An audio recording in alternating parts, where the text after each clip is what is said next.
I find it a little difficult to say what the subject matter of this seminar is going to be, because it's too fundamental to give it a title. I'm going to talk about what there is. Now, the first thing, though, that we have to do is to get our perspectives with some background about the basic ideas which influence our everyday common sense, our fundamental notions about what life is about. Ideas of the world which are built into the very nature of the language we use and of our ideas of logic and of what makes sense altogether. And these basic ideas I call myth, not using the word myth to mean simply something untrue, but to use the word myth in a more powerful sense. A myth is an image in terms of which we try to make sense of the world.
You, as a human being, you grow out of this physical universe in just exactly the same way that an apple grows off an apple tree. So let's say the tree which grows apples is a tree which apples, using apple as a verb. And a world in which human beings arrive is a world that peoples. And so the existence of people is symptomatic of the kind of universe we live in. just as hair on a head is symptomatic of what's going on in the organism. But we have been brought up not to feel that we belong in the world. So our popular speech reflects it. We say, I came into this world. You didn't. You came out of it. We say, face facts. We talk about encounters with reality, as if it was a head-on meeting of completely alien agencies, and the average person has the sensation that he is a somewhat that exists inside a bag of skin, the center of consciousness, which looks out at this thing, and what the hell is it going to do to me? I recognize you. You kind of look like me, and I've seen myself in a mirror, and you look like you might be people. So maybe you're intelligent, maybe you can love too, and maybe perhaps you're all right. Some of you are anyway. You've got the right color of skin, or you have the right religion, or whatever it is, you're okay. But there are all those people over in Asia, Africa, and they may not really be people. When you want to destroy someone, you always define them as unpeople.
We have this hostility to the external world because of the superstition, the myth, the absolutely unfounded theory that you yourself exist only inside your skin. Now, I want to propose another idea altogether. Billions of years ago, you were a Big Bang. But now you're a complicated human being. But so we define ourselves as being only that. If you think that you are only inside your skin, you define yourself as one very complicated little curlicue, way out on the edge of that explosion, way out in space and way out in time. And then we cut ourselves off and don't feel that we're still the Big Bang. But you are. Depends how you define yourself. You are actually, if this is the way things started, if there was a Big Bang in the beginning, you're not something that is a result of the Big Bang. You're not something that is a sort of puppet on the end of the process. You are still the process. You are the Big Bang, the original force of the universe coming on as whoever you are. See, when I meet you, I see not just what you define yourself as, Mr. So-and-so, Miss So-and-so, Mrs. So-and-so. I see every one of you as the primordial energy of the universe coming on at me in this particular way. I know I'm that too. But we've learned to define ourselves as separate from it.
What I would call a kind of a basic problem we've got to go through first is to understand that there are no such things as things. That is to say, separate things. That is only a way of talking. If you can understand this, you're going to have no further problems. I once asked a group of high school children, what do you mean by a thing? And first of all, they gave me all sorts of synonyms. They said it's an object, which is simply another word for a thing. It doesn't tell you anything about what you mean by a thing. And finally, a very smart girl who was in the group said a thing is a noun. And she was quite right. A noun isn't a part of nature, it's a part of speech. There are no nouns in the physical world. There are no separate things in the physical world either. See, the physical world is wiggly. The clouds, mountains, trees, people are all wiggly. And only when human beings get working at things, they build buildings in straight lines and try and make out that the world isn't really wiggly. But here are we sitting in this room all built on straight lines, but each one of us is as wiggly as all get out.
Now then,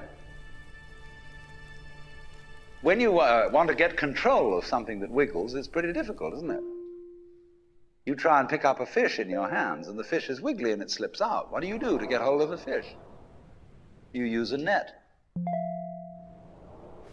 And so the net is the basic thing we have for getting hold of the wiggly world. A net is something regular. And I can number the holes in a net. So many holes up, so many holes across. And if I can number these holes, I can count exactly where each wiggle is in terms of a hole in that net. But in order to do that, I've got to break up the wiggle into bits. And I've got to call this a specific bit, and this the next bit of the wiggle, and this the next bit, and this the next bit of the wiggle. And so these bits are things which I mark out in order to talk about the wiggle, in order to measure it, and therefore in order to control it. But in nature, in fact, in the physical world, the wiggle isn't bitted. So the world doesn't come thing. You and I are all as much continuous with the physical universe as a wave is continuous with the ocean. The ocean waves, and the universe peoples. And as the wave, I wave at you and say, you! The world is waving at me with you, and saying, hi, I'm here. But the way we feel and sense our existence, being based on a myth that we are made, that we are parts, that we are things, our consciousness has been influenced so that each one of us does not feel that. We feel we have been hypnotized, literally hypnotized, by social convention into feeling and sensing that we exist only inside our skins, that we are not the original bang, but just something out on the end of it. And therefore we are scared stiff. Because my wave is going to disappear, and I'm going to die, and that would be awful.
You are a fluke. You are a separate event. And you run from the maternity ward to the crematorium, and that's it, baby. Now, why does anybody think that way? There's no reason to, because it isn't even scientific. It's just a myth. And it's invented by people who wanted to feel a certain way. They want to play a certain game. Camus said there is only really one serious philosophical question, which is whether or not to commit suicide. Should you or not commit suicide? This is a good question. Why go on?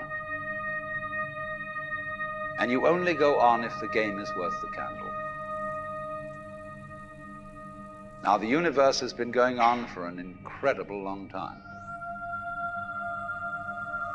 And so really, a satisfactory theory of the universe has to be one that's worth betting on. It seems to me, absolutely elementary common sense. If you make a theory of the universe which isn't worth betting on, why bother? Just commit suicide. But if you want to go on playing the game, you've got to have an optimal theory for playing the game.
If there is any such thing at all as intelligence and love and beauty, well, you found it in other people. In other words, it exists in us as human beings. And as I said, if it is there in us, it is symptomatic of the scheme of things. We are as symptomatic of the scheme of things as the apples are symptomatic of the apple tree or the rose of the rose bush.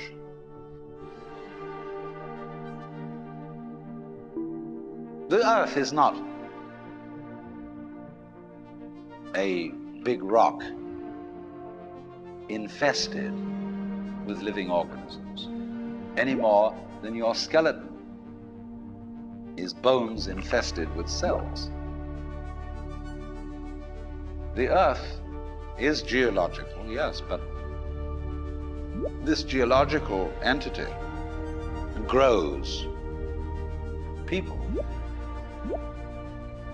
And our existence on the earth is a symptom of the solar system and its balances, as much as the solar system in turn is a symptom of our galaxy. And our galaxy in its turn is a symptom of the whole company of galaxies. Goodness only knows what that's in.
When, as a scientist, you describe the behavior of a living organism,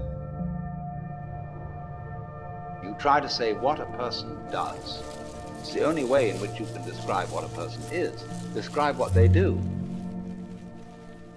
Then you find out that in making this description, you cannot confine yourself to what happens inside the skin. In other words, you can't talk about a person walking unless you start describing the floor. Because when I walk, I don't just dangle my legs in empty space. I move in relationship to a room. And so in order to describe what I'm doing when I'm walking, I have to describe the room. I have to describe the territory.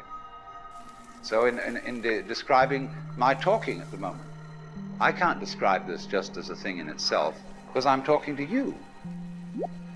And so what I'm doing at the moment is not completely described unless your being here is described also.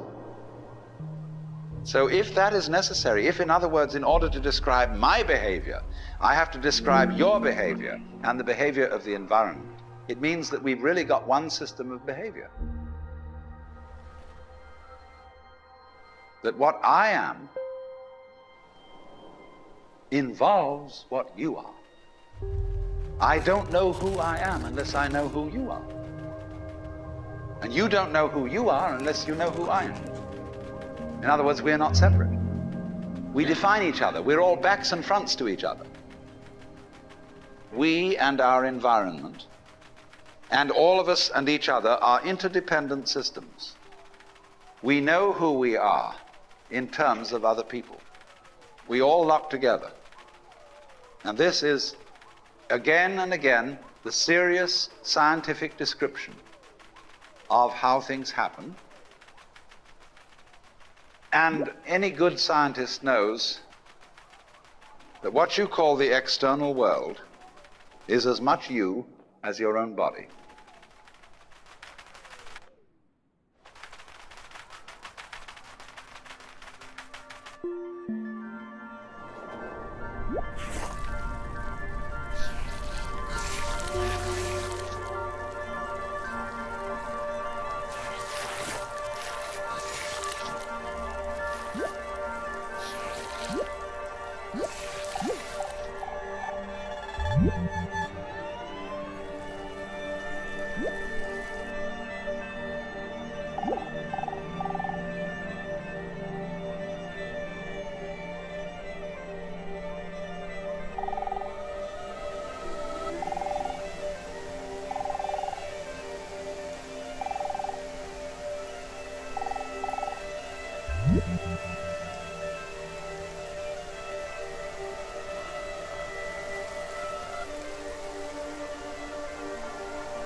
Your skin doesn't separate you from the world. It's a bridge through which the external world flows into you, and you flow into it.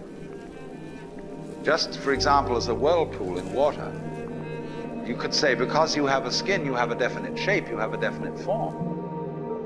The whirlpool is a definite form, but no water stays put in it. The whirlpool is something the stream is doing. And exactly the same way, the whole universe is doing each one of us. And I see you today, and I recognize you tomorrow, just as I would recognize a whirlpool in a stream. I'd say, oh yes, I've seen that whirlpool before. It's just near so-and-so's house on the edge of the river, and it's always there. So in the same way, when I meet you tomorrow, I recognize you, you're the same whirlpool you were yesterday. But you're moving. The whole world is moving through you. All the cosmic rays, all the food you're eating, the stream of steaks and milk and eggs and everything is just flowing right through you. When you're wiggling the same way, the world is wiggling, the stream is wiggling you. But the problem is, you see, we haven't been taught to feel that way. The myths underlying our culture and underlying our common sense have not taught us to feel identical with the universe, but only parts of it, only in it, only confronting it, aliens.